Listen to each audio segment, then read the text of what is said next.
Ngiyaxolisa abantwana base-Afrika. UNkulunkulu ongenawo umthetho ufile. UNkulunkulu ukhonza ngemithetho. Laba bantu abaphikisana nomthetho kaNkulunkulu bavula amanzi ukuthi angene endlini.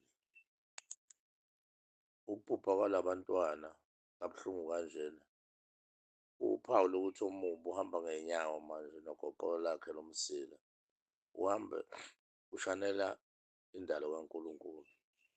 Engabe abantu bonke babuyela nganxanye bacashe emva konyazi lezulu.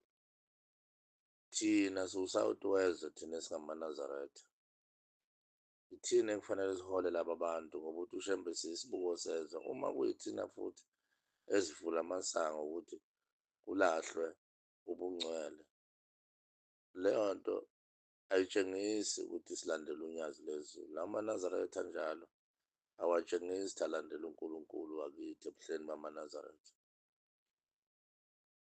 Ngidabukela-ke omame kakhulu ngoba bona baganile. Umthetho uthi lalela izwi lasemendweni. Engingaluleka ngako komama abaganile, uma kufika isikhathi lapho ukuthi imindeni abagane ngaphansi kwayo iyabaphoqa ukuthi baphule umthetho kaShembe, isikakhulu njengokongcwaba. Khona into isiZulu esithi khona ukukhuluma buthule. Uma uwumlobokazi uganile ungenalo izwi bekweqela lapho ogane khona, ukuba liqhawekazi ulwele inkolo yakhe yasezulwini, ungasenayo indlela yokuhlehlela emuva, umndeni wonke uyakusola uthi wena ufuna ukongcwaba kodwa baze bagcine sekubiza ngomthakathi. Uma ubona ukuthi usuzowafika obondeni awusakwazi ukugudluka nokuhlehla, umndeni wonke uyakugaga. Nasi seluleka enginika sona, unyazi lwezulu lufike lagcizelela phezu kwemithetho eyabekwa amakhosi ukuthi amaNazaretha awangcwabe ngeSabatha. Yaze yathi inkosi yamaNazaretha ngisho ingubo ungabe uyigqoka uma ngabe nje umndeni uyakuphoqa ungayigqoki ingubo emhlophe, uyigqokele. Wayesho ngisho umuntu-ke noma ngalona-ke iSabatha ethi ungamgqokeli umuntu ongalona iNazaretha ingubo emhlophe, noma bekuthiwa ngcwatshwa ngeSabatha, ungamgqokeli lowo muntu. Inkosi ishisa ukuthi ibone ukuthi sehliswa amandla. Abantu kabanjalo, omama abanjalo abaphoqekayo ukuthi baze bahudule, mhlawumbe abayeni, umyeni akahambisani nale nto, uhlulwa umndeni athi asihambe masibanibani siye emngcwabeni koze kuthiwa thina sibabi. Ungayigqoki ingubo omhlophe, uvesane ungayigqoki nje ingubo omhlophe, uyigqokele iy'ngubo zakho nje ezinde uy'hloniphele uma uphoqa umndeni. Futhi uma ufika ngeSabatha bengcwaba, uma sekuphoswa igadi ungaliphosi igadi, baze bakubuze, hawu wena masibanibani, uthi cha, ngihloniphe nina phela ngoba nginiganile bayeni bami, kodwa umthetho awuvumi. Angikwazi ukuthatha igadi mina ngiliphose phezu kwesihlobo sethu sala ekhaya ngoba ngiyasicindezela ngoba umuntu angcwatshwa ngeSabatha. Ukukhuluma buthule lokho, kodwa usuyabaphendula, ngihloniphe nina ngoba seningiphushele ekhoneni ngeza njengoba ngayigqokile futhi ingubo emhlophe. Angikwazi ukugqoka ingubo emhlophe ngoba ngizombopha lo muntu, ngizomcindezela noma ngabe kuthiwa yena ubengalazi iqiniso lomNazaretha. Akasekho manje enyameni ezweni lenkane, useyalazi iqiniso. Uzobona mina ngibopha ukuthi nami uqobo ngiza nengubo yasezulwini ngizomshisa engcwatshwa ngosuku ongafanele likaNkulunkulu. Yingakho-ke mndeni wami ungayigqoki ingubo emhlophe, ubajabhise. uShembe ngeke aze akulahle, uyazi, wazi inhliziyo yakho uShembe. uShembe uhlamba uhlala esicongweni senhliziyo yakho, uyazi ukuthi uphoqekile. Uye emngcwabeni ungayigqoki ingubo emhlophe, ungalibeki futhi igadi. Uma kodwa ungenayo indlela yokudlubulundela, uboshwa umndeni. Kodwa uma unalo izwi elakho, izwi, ungayi lapho ukongcwaba ngoba lo muntu ongcwatshwa ngeSabatha uma kwafika wena uwumNazaretha uzombopha nalo muntu, uzobeka itshe phezu kwakhe ngoba uhamba noNkulunkulu. inhlabathi izokubopha kwawena ukuthi nawe uqobo uzocindezela umuntu kaNkulunkulu, uza ngesabatha uzomngcwaba. Angiyikhulumi ukuphosa igade, umbeka imbokodo, ngeke aphinde avuke lo muntu.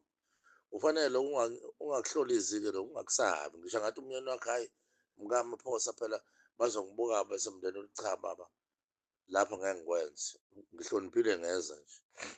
Ungasondeli emlilweni futhi, ume nje lapha ubatshengise nje ukuthi cha bengenzela nina kahle kahle akufanele ngabe ngiyakwenza lo. Ungakusabi-ke lokho ntombi yakithi, umele inkolo yasezulwini. Ngiyadumala kakhulu ngalezi zinto engiyizwayo zibuhlungu, zizoxegisa umphefumulo wami. Siyamcela unyazi lwezulu ohlala ey'congweni zey'nhliziyo zethu ukuthi akasize isililo sethu sonke ngamunye kule ndlu. Masithandaza sikhala, asinqobele uShembe akhiphe impi yakhe yasezulwini, njengoba nomubi ekhipha impi yabo yokucekela phansi indalo kaNkulunkulu nemvelo yakhe. Sonqoba kodwa egcineni uthi unyazi lwezulu efika ekhala emphefumulo, ezovula lo muzi ikhala emphefumulo, uthi uShembe ekuqaleni uShembe ekugcineni. Sicela kube njalo, akugcineni uShembe, bantwana abahle basezulwini. Ngiphinde ngijombele kule nto ekhulunywa womama laba bephendula ubaba, umama Mthetho nomama Khumalo. Ngiyabonga ukuthi sibe nenzala bantu nesibhuda esinjengani nonke, hhayi ngoba ngikhuluma ngalawo mama, ngoba ngihlangabezane nabo nje sengiqeda ukulalela le nkulumo bephendula lo mntwana kaNkulunkulu. Ngiyazi ukuthi niyaphendulana nonke, niphendulana kahle futhi ngesineke. Ngiyayithanda nendlela enilulekana ngayo uma kukhona okungene ngephutha. Kuhle lokho ngoba nisekela umsebenzi kaNkulunkulu, ukuthi noma ngolunye usuku uShembe phela uyiqili lamaqili. Ungathola ngolunye usuku ugulukudela umanje wangaphakathi, nimthole sekuyona le group le elalela okunye uthile sekufikile kubaba. Ngisho ukuthi kuhle enikukhulumayo nokululekana nokuqwashisana. Kepha-ke engifisa ukucaphuna lokhu beluleka umnewethu, bamluleka kahle lo mnewethu abamlulekayo ukuthi okokuqala kufanele sikuqonde ukuthi abantu abasicelela isibusiso kuShembe ukuthi sibe notho lokuzobanikelela, ilona ithongo eliphethe impilo yakho. Noma-ke idlozi-ke ngoba phela uma umuntu eseyidlozi usesaphethe yonke inkunkuma yasethuneni, kodwa owakini ngeke umbalekele. Uyena okucelelayo kuShembe. Inkinga abakwazi ukusondela kuShembe ngoba baphethe imikhuba, baphethe iy'thixo, baphethe amacala nezono. Uma wena amandla uwathola ukwazi ukuqhukuza, mhlawumbe uthola lokho okutholayo, usuke usiza bona ukuthi bakwazi ukusuka egxatheni elithize, ngoba uShembe umsakho uhlezi phakade ngesikhathi wena unikela. Ngoba ukunikela wakhetha ukuthi akunikelwe, sesiphila ngemali manje nembuzi. Kahle kahle ukunikela kusuke kuncike eduze kwenhliziyo. uNkulunkulu ufuna inhliziyo yomuntu. Manje uma unikela usuke uzama ukusondeza inhliziyo yakho eduze kaNkulunkulu. uNkulunkulu uyayithatha inhliziyo. Akade bekhona ngesabatha elidlule, khona oke wasukuma wathi uShembe uthathe inhliziyo yakho ageze ngayo umuntu wakini, ngisho ungenalutho. Khona okhulume kanjalo lo ngesonto elidlule, wafakazela into ehlezi ikhulunywa ekhala emphefumulo ukuthi uShembe ugeza, uthatha inhliziyo yakhe ayiphendule ageze ngayo. Uthi nalowo uShembe wageza umuntu wakubo ngenhliziyo yakhe lowo muntu. La ngiyakhona ngiyala ekutheni bantwana abahle basezulwini, bantwana base-Afrika, amandla mayekhona ungeza nawo impahla uzobanikelela, usiza ukuthi bakwazi ukusondela kuNkulunkulu bese bekucelela lezi ezinye. Kahle kahle ngiyayibala lezi nkomo ey'nhlanu ezashiwo uNkulunkulu. Ezinye ziyayivezwa yibona ngoba ubanzi bamacala abo nezono zabo. Kodwa mase beyiveza basuke betshengisa ukuthi cela mntanami khona sizokucelela uNkulunkulu. Ngoba uzoyithathaphi imbuzi nenkomo nemali uma umuntu wakini osegazini lakho ogeleza ebuchosheni bekhanda lakho nasemkatsheni ekhanda lakho iyisibuzi ngenxa yamacala? Uzoyithathaphi leyo nto? Ngoba phela uyena ekufanele akunikeze. Wena lokho okuncane onako uma ukuletha kuphelezelwa inhliziyo yakhe egcwele, kufike kube kukhulu kuyena ngoba kumsondeza kuNkulunkulu. La ngiqonde khona ukuthi-ke akuphoqi ukuthi uyoze ube ney'mbuzi ey'nhlanu. Loko onako ikona okubalulekile ngoba kusuka enhliziyweni yakho ephelele. Uyokwenza mhlawumbe angenza umzekeliso uyithole imbuzi beyi. Emva kwaloko ezinye zizobe seziqhamukela uma sekuxega amafinda abo.